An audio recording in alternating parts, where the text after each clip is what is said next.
And Khalil Rountree's the victim in all of this. He was getting the better of Prohaska when they fought until Prohaska knocked him out. And then Prohaska had the lapse of judgment of the century the other day when he got knocked out by Olberg. Rountree got knocked out by Alex Mejia. So, and Olberg, nobody really knows right now how long he's going to be out. And, he's already beaten Jamal Hill. So, he doesn't really, and, it would make the most sense for Magomed Ankalaev and Prohaska to fight because they're both coming off of title losses. So that really, I guess you could go Paulo Costa versus Khalil Rountree. I wouldn't be mad about that. And then, but I also wouldn't be mad about, say, Jamal Hill versus, how you say, Paulo Costa. But we don't even know if Paulo Costa's staying at 205, which I don't understand why on earth he wouldn't, because he looked so good against that Osman Mirzakhanov cat. So maybe you go, since Jamal Hill is coming off a few losses and Mirzakhanov's coming off of a loss, I guess it would make some sense to have them fight. Then you have Paulo Costa and Khalil Rountree fight, and it's kind of scope out the whole title contention situation. Because, like I said, we don't know how long Goldberg's going to be out. We don't know the severity of, somebody knows. I haven't really read up on it. I'm just kind of bullshitting right now. But, let's just hope it's a 2-3 month thing where he just has to, rested for a little bit. And he'll be good to go in 2-3 months. And he'll probably be fighting again in 5-6, maybe, 7 months.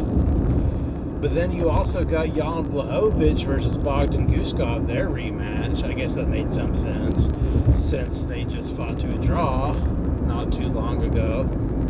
And then Volkan Oezdemir, he's not busy doing nothing. He just knocked out Alonzo Minifield.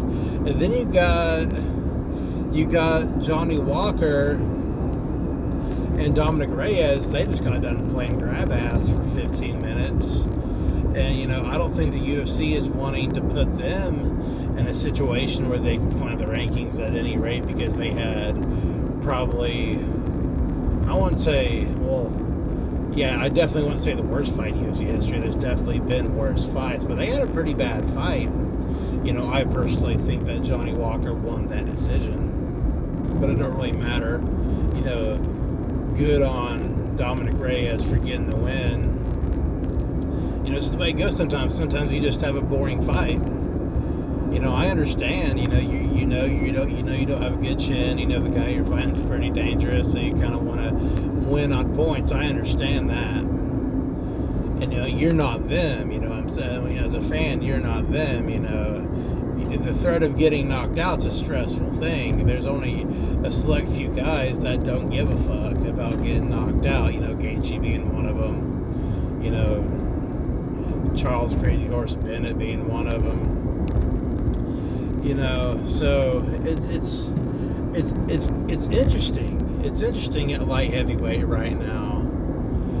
What I find to be slightly crazy is that Blachowicz is ranked number 4 and Khalil Rountree is number 5. And Guskov's got a good opportunity. He had a good opportunity when he fought Blachowicz the first time, but it wound up a draw, so they wound up right back, at square one. But he's got a good opportunity to climb the rankings, so I think it would work out for Khalil Rountree for Guskov to beat Blachowicz when they fight, which I'm not quite a Blachowicz maniac, but I am a Blachowicz guy. I want Blachowicz to win, but I think it would be also cool if Guskov won, and then Rountree and Guskov fight. That would work out. Well, it wouldn't really bump Rountree up in the rankings, but it'd be a bit more. It would be a little better than fighting, say, a Volkan Oezdemir or Paulo Costa. But I really hope, like I was saying, I really hope Costa stays at light heavyweight. And, as far as Prohaska goes, I do think that, well, then you got to think, I was going to say something stupid. I was like, what if Ulberg and Prohaska have an immediate rematch? That wouldn't make any sense at all.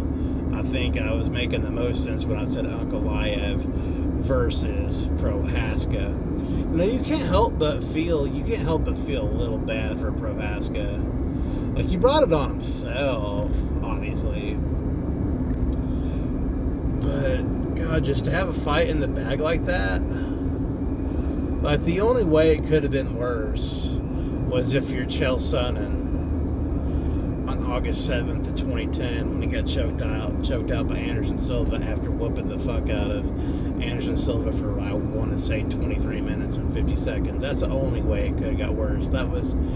I've never seen a man, like, have another man by the nuts like that and just gets knocked the fuck out. I mean, no, it could be worse. It could be worse. You could be Tank Abbott. You could be Tank Abbott fighting Don Fry on, December 7th of 96. You could be him. Abbott had that in the bag pretty good and got winded. But he got winded, though. That was the thing. Abbott couldn't help that in that moment. He got winded and got choked out. Prohaska didn't get winded. He started feeling sorry, supposedly. No, the thing is, Yuri's so fucking... He's got the autism so bad. He's just so ed up with it that, like... I can see where he was just like, I got it. He already blew his shit out. Let me go easy. And then, like, regrets it afterward. Like, he intended on winning the fight, but he just let up. He just let up and got slept. And I hate it for him. But I do personally believe that Prohaska will end up wearing UFC gold again. It just wasn't in the cards this past Saturday. But hell yeah, fuck yeah. This is what they call in the business House Cat MMA. Make sure you do your liking, your subscribing, your commenting, your sharing. That would be pretty cool. Mainly subscribing. I'm mainly concerned. I'm trying to hit 100. I thought I was gonna get hit 100 like by mid-March, but now we're in mid-April and I'm still sitting at 95. And that's fine. I'll hit 100 soon enough. But yes, please subscribe and go to my TikTok. My TikTok's House Cat MMA also. But I will catch y'all sons of bitches later.